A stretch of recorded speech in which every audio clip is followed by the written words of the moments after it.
first experiment on hybridization that Mendel conducted is called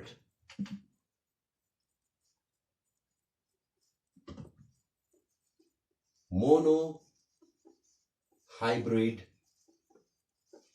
Cross.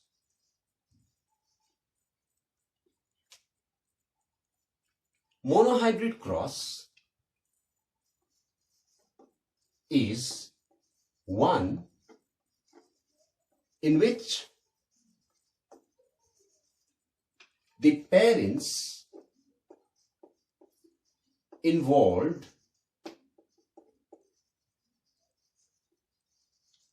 in hybridization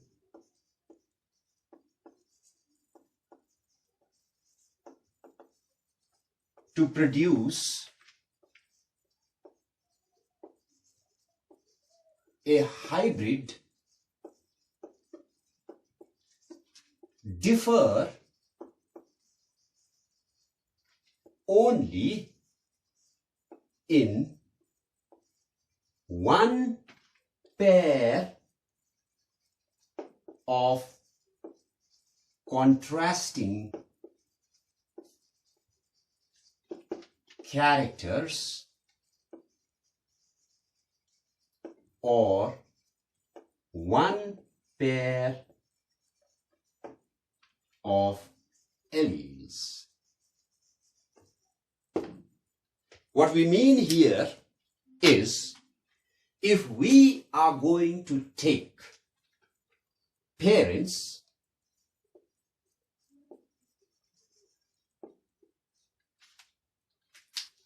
that is having a pair of alleles TT and it is crossed with another parent having a pair of alleles small t, and if we consider this to be a male parent and this to be a female parent, then these two parents which are involved in the hybridization to produce the hybrid will differ only in a pair of contrasting characters. That is, this parent, if we observe, shows a pair of alleles, that is a pair of factors in Mendelian terms, will express a particular trait. That is, let's take the example tall height. Now, since the small t, which is a pair of alleles and an alternative of this allele, will once again control nothing but the same character but as a variant, that is dwarf height.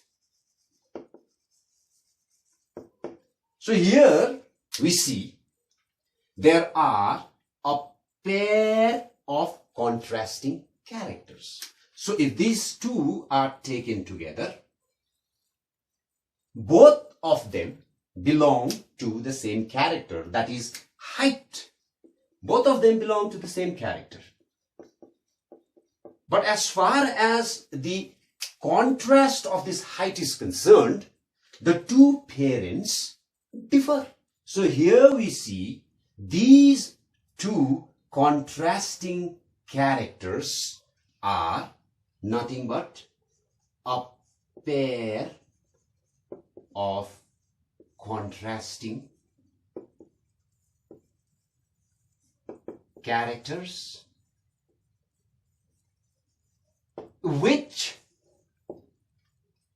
has been referred in the definition part of monohybrid cross. So according to the definition that is given out here, it makes us very simple to understand that it is a hybridization where two parents are involved. One parent differ from the other only in terms of a variant of the same character. So these two variants of the height makes a pair of contrasting characters, and this pair of contrasting characters are controlled by a pair of alleles.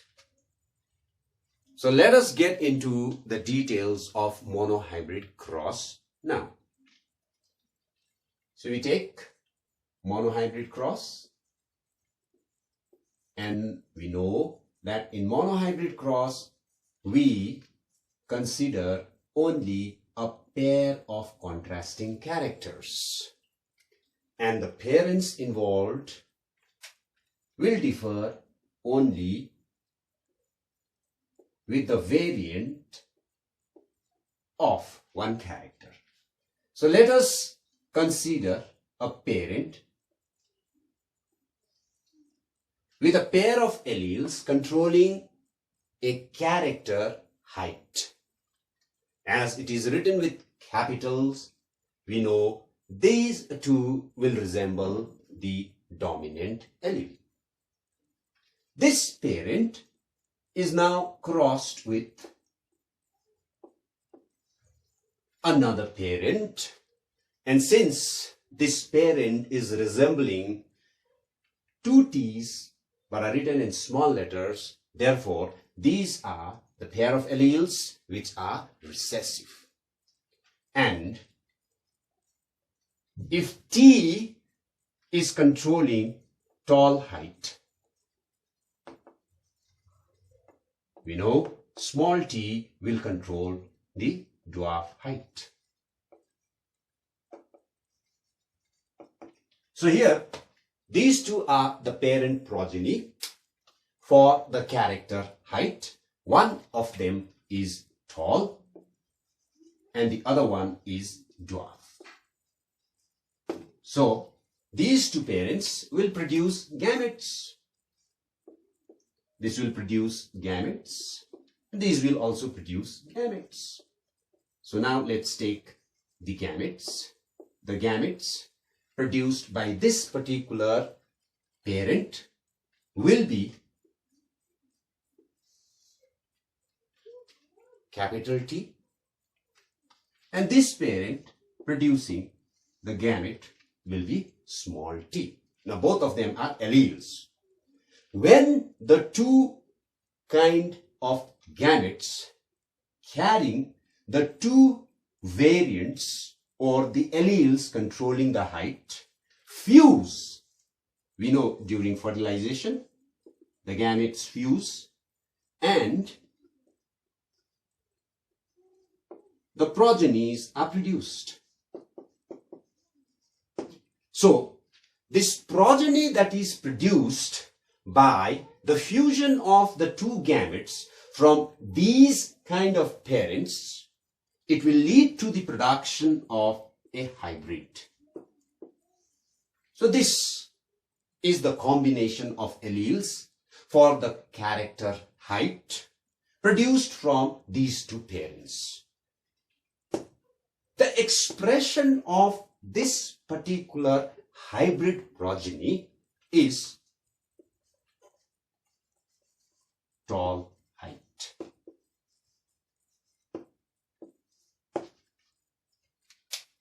Now, when the two parents being crossed for one pair of contrasting characters, individually they will provide their alleles in the gametes.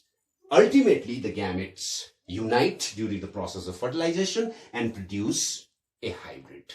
Therefore, this is a process of hybridization. Now, the progeny that is produced, which is referred to as F1 generation. F refers to filial. Filial means progeny. These F1 generation were all tall height. Now Mendel wondered. He had crossed two different variants. But ultimately, the product was only of one type. That is, the expression of this particular individual was only of one type. So, he wanted to know what had happened to the other variant which was involved in this process of hybridization. Why did that variant did not get expressed? So what he did was, he took this hybrid F1 generation and then he conducted self-fertilization between the hybrids. So next, what he did was, he took the hybrids. So this becomes P2. The hybrid now will become the parent progeny. So that will be the combination of the alleles for both the parents, because we are conducting self-fertilization. Now, if we come to the production of the gametes by this combination of the parents, then these parents will produce gametes which will be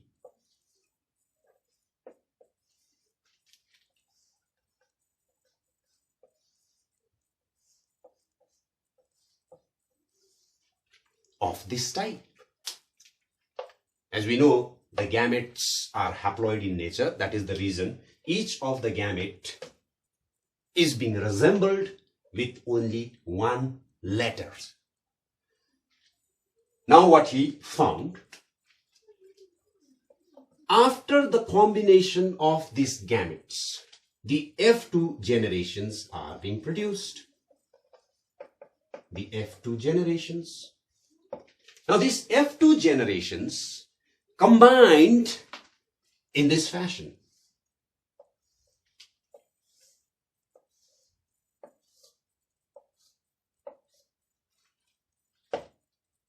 If we consider this side of the Punnett square, this is a Punnett square which is referred to as a checkerboard also, and this is used to calculate the combination of gametes for the production of progeny in genetics. It is called nothing but the Punnett square. So on one side of the Punnett square, we keep the male gametes. On the other side of the checkerboard or the Punnett square, we keep the female gametes. As we can see that both the parents are producing the same type of gametes. So the male gamete, capital T, small t, as well as the female gamete is also producing gametes containing the allele capital T and small t. Now, when we combine these gametes, then we get a progeny for controlling the character in the form of alleles as capital T and capital T. The other kind of progeny for the combination of alleles controlling the height will be capital T and small t. Likewise, the other combination will be once again capital T and small t. And the last will be small t and small t. So from here we see that the four progenies that are produced by the combination of the gametes are capital T, capital T, capital T, small t, capital T, small t, and ultimately the combination of the alleles for controlling the height as small t and small t. Now, Mendel had a confusion as to what had happened to the other variant of the height, that is the character height. So after Mendel came to a conclusion by selfing the F1 hybrids to produce the F2 progenies, he realized that in the F1 hybrid, when the two parents are differing in the variants of a particular character are brought together, that is, two alleles or a pair of alleles, when they are brought together in F1 hybrid, only one of the allele in this combination will be able to express itself, whereas the other allele in the combination will remain suppressed. Thus, he concluded law of dominance.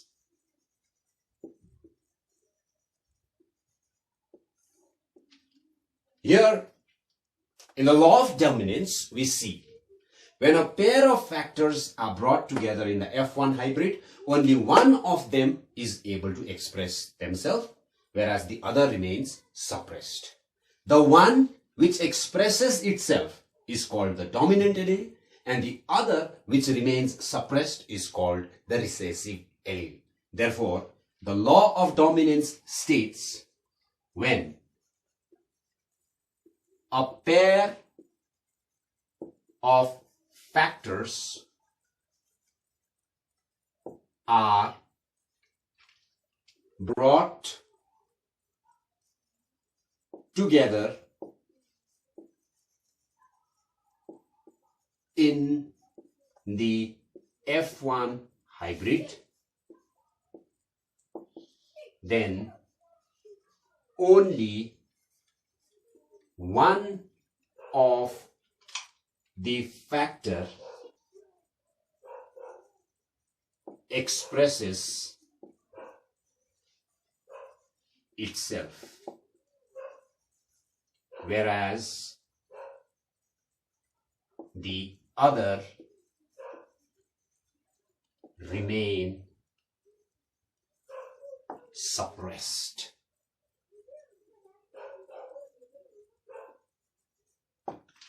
Thus, this is called the law of dominance, where the dominant allele will not allow the recessive allele to express itself, or the dominant allele will mask the expression of the recessive allele in a heterozygous condition.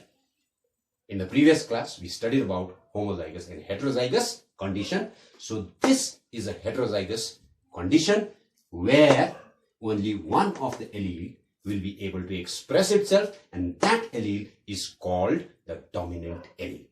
So from here, John Gregor Mendel concluded law of, when Gregor Mendel finished the combination of the P2s to produce the F2 generation, he observed that the character that was not expressed in the F1 progeny was established in the F2 progeny. That is, in the F1 progeny, we see that the dwarf character was lost. But when he came to the F2 generation, he found the character that was lost in the F1 generation has been re-established. Therefore, he came to another conclusion, that is the law of segregation.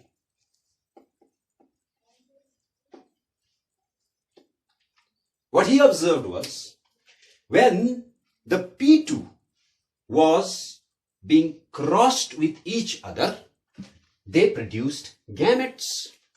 Now, gametes being haploid in nature carried individual alleles confirming the variant of a character. For example, this capital T in this gamete actually is meant to express tall height. And this gamete, which is a small t, is actually meant to express a dwarf height.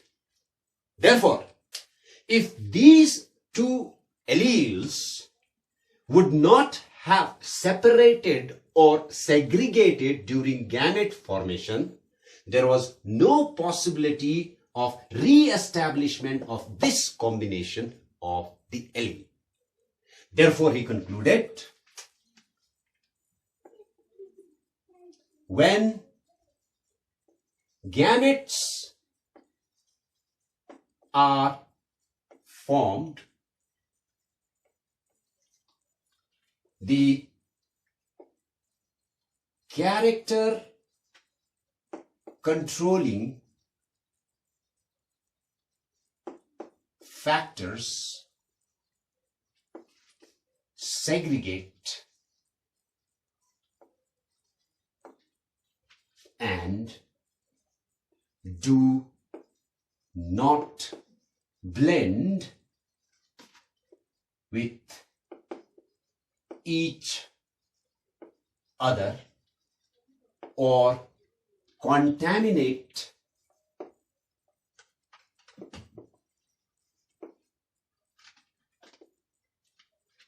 themselves when the two factors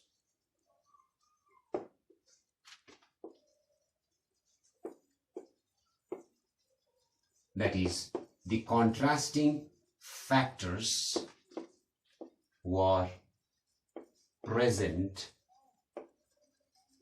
together in the hybrid. So this is called the law of segregation, which states when gametes are formed, the character controlling factors segregate and do not blend with each other or contaminate themselves when the two factors, the factors are contrasting factors. These two factors, 1, 2, they are different. These two factors do not contaminate themselves but will separate or segregate during gamete formation. Therefore, this law is also called law of purity of gametes. Law of purity of gametes. Now, from the variety of progenies that were produced in the F2 generation, Mendel concluded two important aspects. Number one is called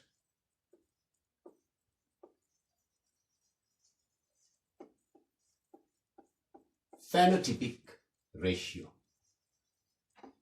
Now, this phenotypic ratio is nothing but the ratio of the individuals with reference to the character that they express. So it is the ratio of individuals produced in the progeny with respect to the physical feature the individuals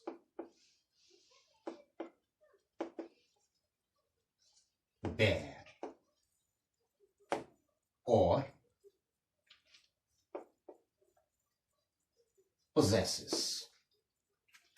So here, if we see carefully, we see that in this given example, there are 4 progeny produced. That is, a total of 4 individuals are produced. And if we look at the characteristics of each of these individuals, then we find one of them have a character tall, height. The other 2 also have tall height.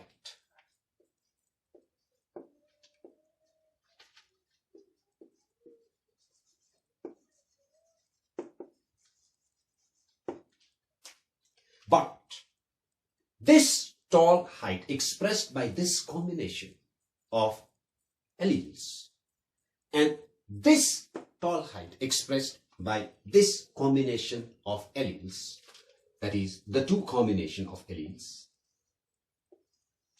are not the same. And the last one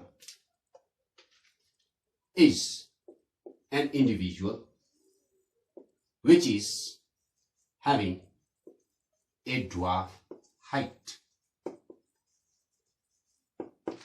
So here we see that out of the 4 individuals produced, irrespective of the type of allelic combination that they possess, 3 of them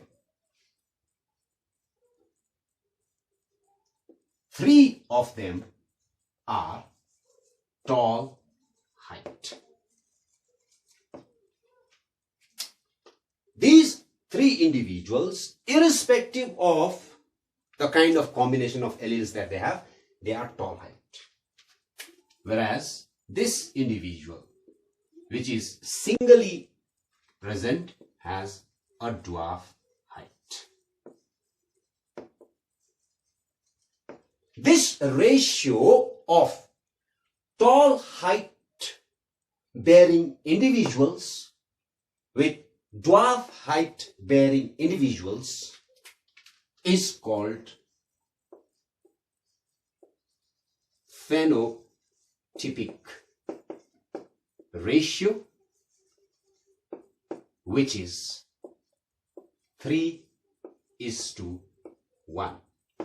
That is, 3 out of the 4 individuals are tall and 1 individual is dwarf.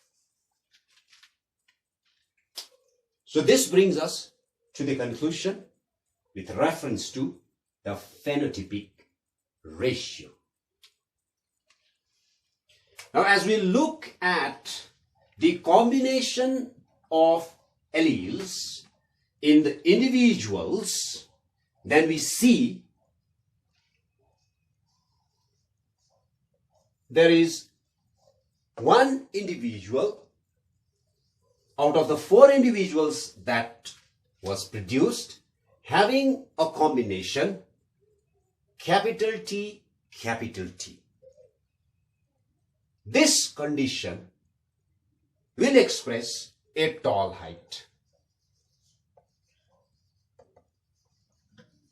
And this combination of the alleles expressing tall height is homozygous condition.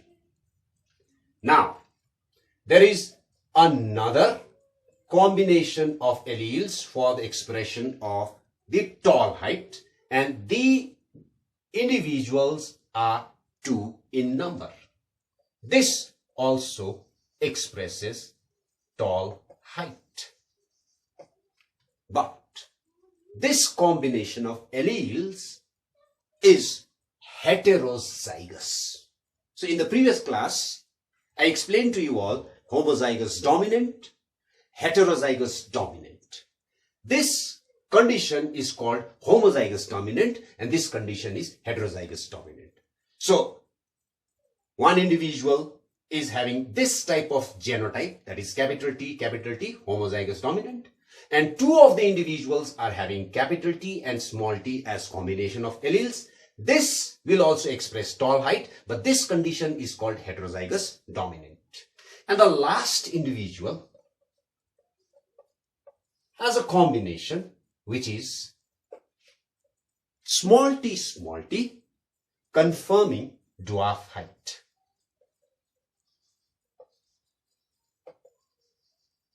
Now here, if we compare the composing factors for the expression of the physical feature, then the composing factor, that is the allelic combination in these three combinations, differ from one another. This difference bears a ratio with one another, and that ratio of the combination of alleles for the expression of the character is called genotypic ratio, which is, in this case, 1:2:1, where one of the individual have a genotype which expresses a tall height, which is capital T. This is a pair of alleles, homozygous condition. Two of the individual, now these two of the individual have a combination of alleles which is capital T and small t. Though the combination of the alleles will confirm the same height, tall height, but we see this combination and this combination is different. This is homozygous, this is heterozygous. And the last one is, last individual is having small t combination. So, one individual with capital T as a combination for the expression of tall height. Two individuals out of the four individuals will have capital T and small t as an allelic combination or gene combination for expressing the same tall height. And one of the individuals have small t combination for expressing dwarf height. This ratio of the combination of alleles for the expression of particular character in the progeny is called genotypic ratio. So here finally we come to the conclusion. In the monohybrid cross, the phenotypic ratio is 3:1 and the genotypic ratio is 1:2:1. So this has brought us to the end of the first type of cross that Mendel conducted during the hybridization experiment that he conducted to know the inheritance of characters from parents to offspring.